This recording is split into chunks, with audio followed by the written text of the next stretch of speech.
Então, por isso, eu quero trazer a imagem seguinte, que é a do Sócrates de Platão, digamos assim, né? O modo como Sócrates compreendia a filosofia. Aliás, o modo como Platão compreendia a filosofia socrática, né? Porque, infelizmente, foi isso mesmo que aconteceu. Ele é uma figura bastante emblemática, mas não deixou nenhum escrito de sua própria autoria, nenhum fragmento pelo menos, né? Mas o Platão se encarrega de apresentar o Sócrates em vários diálogos, tentando desenvolver a filosofia mesmo do Sócrates. Isso é notório, né? E essa importância é de um valor imensurável, né? Sobretudo quando nós estamos lidando com o aspecto de uma filosofia num viés mais profundo. Para o Platão, o Sócrates era um homem de mente superior, né? E isso começa a surgir, segundo Platão, quando um amigo de infância do Sócrates, que se chamava Querefonte, ele foi consultar o oráculo do Templo de Delfos. Que, aliás, o Templo de Delfos é o templo dedicado ao deus Apolo, né? E as revelações délficas, elas fazem nascer um Sócrates de uma grande consciência, digamos assim, né? Porque eles dizem ali, o oráculo diz que o Sócrates era o homem mais sábio que havia, né? E, curiosamente, o Sócrates não era conhecido por grandes discursos, no sentido de uma estética autoritária, ele não fazia isso, e ele era o homem mais sábio, digamos assim, né? Pelo menos segundo o oráculo, né? Mas o Sócrates agia através de diálogos.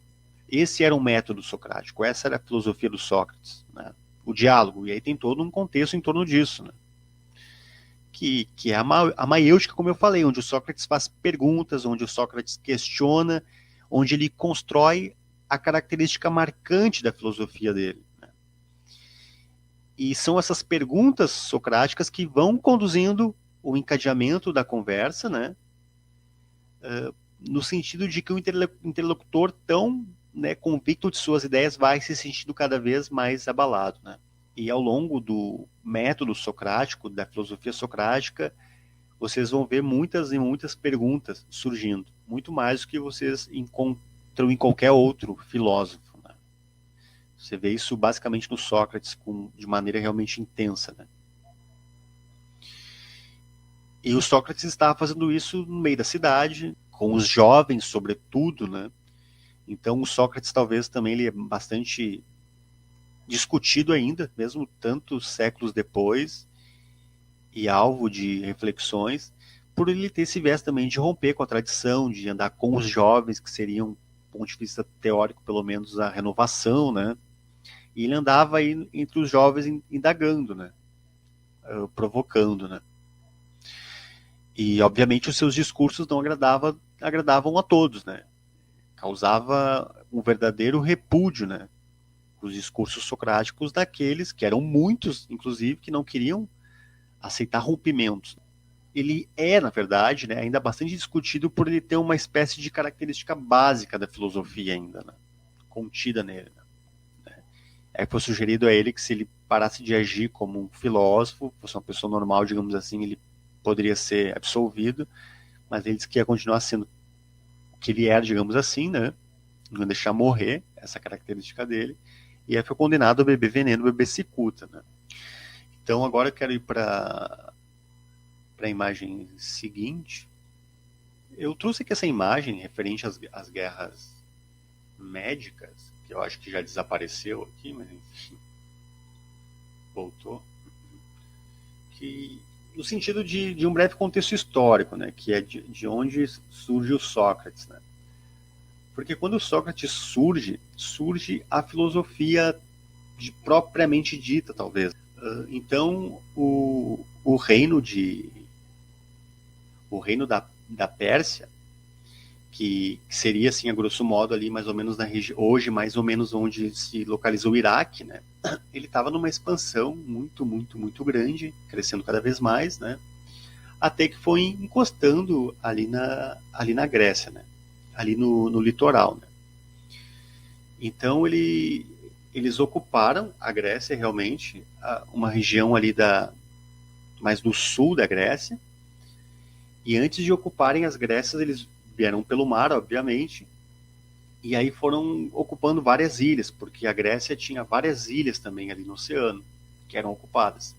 E quando eles entraram, acho que no sudeste ali da Grécia, né, eles inclusive eles disseram para os gregos: olha, se vocês para vocês é melhor aceitarem,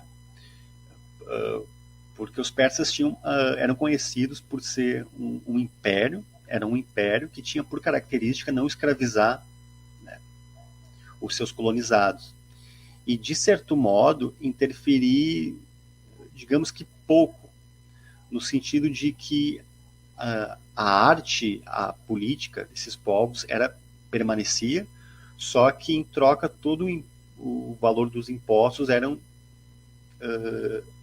pagos para o rei persa. E aí os gregos, como já exerciam a democracia lá, eles fizeram uma votação para ver que atitude eles iam tomar. Então eles já eram mais racionais, eles não eram tão místicos, digamos assim, como os persas, a grosso modo, embora haja várias contradições no meio disso tudo, né? Então os gregos aceitaram combater os persas, né? E eles venceram os persas porque a guerra se deu no mar. E os gregos, eles eram mais sofisticados no âmbito técnico, no âmbito racional, digamos assim, né? Mesmo sendo minoria. O império persa era gigante. Eu acho que era, não sei exatamente, mas acho que umas 10 vezes mais do que era a Grécia. Que, na verdade, eles invadiram a região do que hoje é a Turquia, na verdade, né? Mas os gregos tinham os navios muito, muito sofisticados, assim, eles tinham uma capacidade para mais de 660 remadores, e além disso eles tinham uma combinação com velas também. Então eles tinham muita dinâmica, muita velocidade, e na parte superior do navio, digamos assim, havia uma espécie de ferramenta de guerra, de arma de ataque, de modo que era algo de metal, muito, muito comprido, que conseguia derrubar navios dos inimigos, destruir quase que por completo, né? Invalidar aquela embarcação. Então, como a guerra se deu em alto mar, os gregos venceram.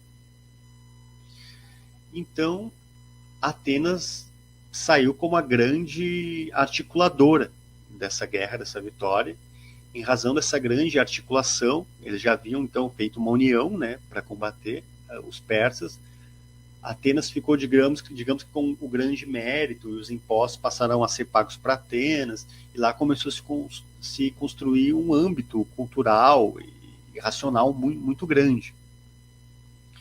E só que os persas sempre foram insistindo, né? Até que 10 anos depois, um rei persa, que eu não lembro o nome, é o que dá origem à trama do filme Os 300, eles tentam a segunda invasão, e aí eles conseguem, depois tem uma terceira, e aí os gregos sempre muito impositivos, só que começam a ter guerras internas, sobretudo entre espartanos e atenienses.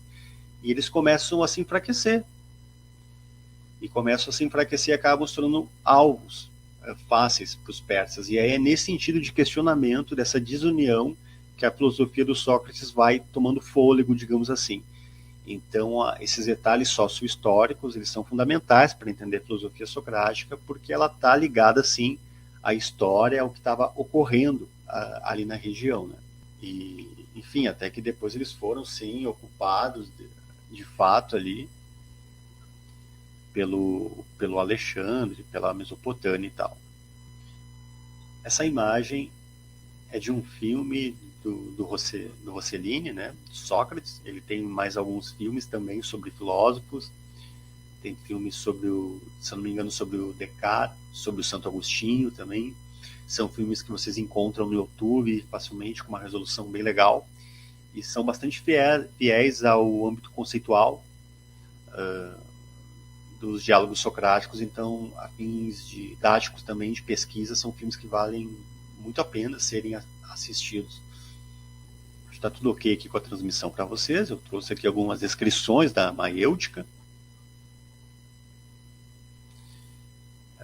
Então, alguns pontos, mas poderiam ser outros pontos também, né? Mas, enfim, penso nesses pontos tais como a arte do parto, é uma característica importante da maêutica, o fato de que o Sócrates se comporta como uma parteira, é uma estratégia de pensamento mais profundo, né, em que faz o interlocutor se contradizer-se a si mesmo, né, e defende uma ideia de que conhecimento está no sujeito. Então, Sócrates não impõe alguma coisa no sujeito, não coloca, né, não subverte no sentido de que, como alguns acusadores diriam, que o Sócrates ensinava coisas subversivas, mas o Sócrates não ensina nada. Como eu disse, ele não é conhecido por grandes oratórias, não ensina nada entre aspas, né, mas não é conhecido pelas grandes oratórias, por ser defensor de grandes causas, mas ele é conhecido pelo diálogo, ou seja, pela pergunta, né, por provocar o próprio interlocutor de modo que o conhecimento já está no sujeito, não que o Sócrates deu para ele. Né? Então esse é um ponto interessante de ser pensado, né? E é um método, como eu falei, que ajudava sobretudo os jovens, né? Mais os jovens, né? que acabavam estavam num momento de construção de pensamento, de ideais também, né? E o Sócrates dizia que havia aprendido de fato esse método com a mãe dele, porque a mãe era parteira, né? E o Sócrates explica ao longo dos diálogos platônicos, né, que essa parteira, né, só pode ser uma mulher que obviamente pariu, mas que não pode mais ter filhos, né? Então, com isso, a parteira consegue identificar, né, uma mulher mais jovem que passa por uma situação similar, né, à situação que ela já passou, né? E aí, por meio do que o Sócrates chama de psicoativos, né, psicotrópicos, né, e encantamentos, né, que seriam rituais religiosos, digamos assim, né, a parteira pode conduzir até uma geração de filhos saudáveis, né, e pode guiar o aborto até ir acompanhando, né, essa geração, né. Então o Sócrates aponta que a parteira já tem uma prática também já de ter filhos, então, como eu disse, então ela já tem filhos, né. Então ela já se julga mais capaz de participar do processo da mulher que ainda não teve, né, um filho. E mais do que isso, segundo Sócrates, a parteira interfere também no sentido de escolher qual o melhor marido, melhor esposa, enfim, e vice-versa, digamos assim, né. E o Sócrates chega a dizer que é disso que a parteira mais se orgulha, né. Ou Sócrates, ou Platão diz, né. Estou falando aqui dos diálogos de Platão, né. E aí o Sócrates faz isso, ele caracteriza a parteira ali, como nós podemos encontrar nos diálogos do Platão, né? E que ele se coloca nesse sentido também, de parteira também, é isso que o Sócrates diz, porque ele também ajuda nesse parto das ideias, né? E que o Sócrates diz que não é fácil, né? E tanto não é fácil que gerou uma condenação para ele a morrer por envenenamento, né? Mas é algo complexo, que mexe com tabus, que precisa-se de muita pergunta, muita reflexão, né? E eles colocam nesse sentido de ajudar a nascer algo que já está lá, né? Que já está lá. Então, nesse sentido, ele é bastante humanista também, de pensar o homem como esse ser bastante poderoso, que já detém o saber nele, já detém o infinito nele, digamos assim, né? Colocar o homem no centro da discussão mais do que os objetos, do que a natureza, é o homem, né? Para o Sócrates. Então, nesse sentido, Sócrates é o grande humanista. Eu entendo, então, que a filosofia do Sócrates, né, conhecida como maiêutica, que é esse parto das ideias, ela é uma técnica, né, que consiste no diálogo, que leva a se pensar de maneira mais profunda, mais filosófica, né, em que num primeiro momento o interlocutor vai se contradizendo a si mesmo, né, sobre determinado problema que ele acha que conhece, né, e aí percebe que não conhece aquela questão, né.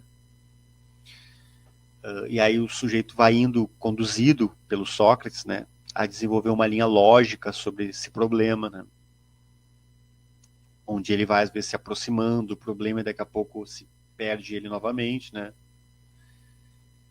E é uma técnica muito importante, gente. Uma técnica importante. Por quê? Porque ela pode nos proporcionar esse mergulho, digamos assim, nas nossas próprias deficiências, digamos assim, o que é normal, né?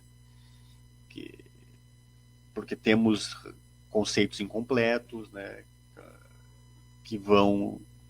Que aparecem, na verdade, do tempo todo nos nossos processos de engendramento, né? Onde nós, enfim, temos as nossas ideias e tal. E o que eu acho que de uma maneira mais simples de dizer, eu quero dizer que a gente pode, por exemplo, estar viajando num grande navio, lá num grande navio grego, né? Feito por nós, né? Uma máquina de guerra indestrutível, né? Mas na verdade estamos numa jangada toda amarrada, assim, né? Então essa tendência que se tem de achar que já se conhece tudo, né? Que a personalidade já está concluída, já está pronto, já estamos prontos, isso poderia ser até desmascarado rapidamente através de um método socrático, porque muitas vezes isso acaba sendo em razão de questões ligadas ao orgulho, e nesse sentido de falta de orgulho não exercitamos algo que o Sócrates diz, que é conhece-te a ti mesmo, que pode ser banal, né, nos dias de hoje, né, dado, digamos, já está batido, mas é justamente esse conhece a si mesmo, né, que é a possibilidade de abalar as nossas próprias ideias e, portanto, evoluir. Isso não acontece, né, razão de orgulho, de vaidades profissionais, né, enfim, né? Então, se já se sabe tudo, né? Se eu já conheço tudo, né? Então, por que se continuar também, né? Conhecendo outras questões, né? Então, nesse sentido também, embora, né, não seja o ponto da nossa questão aqui da aula, também nos ajuda também a entender o valor desse método socrático, né? E nesse sentido de que o Platão era um grande discípulo de Sócrates e propagador da obra do Sócrates, eu quero trazer uma citação aqui que eu acho bastante legal do Platão, em que o Platão diz: a minha arte obstétrica tem atribuições iguais às das parteiras. Aliás, deixa eu fazer uma correção aqui. Quem está dizendo aqui é o Sócrates, na verdade, né? É o Sócrates, mas quem escreveu o livro foi o Platão, né? Então, vamos repetir, abre aspas, a minha arte obstétrica tem atribuições iguais às das parteiras, com a diferença de eu não partejar mulher, porém homens, e de acompanhar as almas, não os corpos, em seu trabalho de parto. Porém, a grande superioridade da minha arte consiste na faculdade de conhecer de pronto se o que a alma dos jovens está na iminência de conceber alguma quimera e falsidade ou fruto legítimo e verdadeiro. Então é exatamente isso que eu falei, né, gente? Né? Então essa maiêutica socrática, ela consiste em tentar guiar esse interlocutor a essa formação de novas ideias a partir desse abalamento do que o interlocutor supõe saber. Esse é um passo importante para o conhecimento, porque aí o indivíduo faz jus à etimologia da palavra maiêutica, né, que é uma arte de partejar, né. Então Sócrates não fazia parto de homens, né, como eu disse, mas parto de ideias. A arte do Sócrates consistia em fazer os seus contemporâneos reconhecerem as suas ignorâncias, né?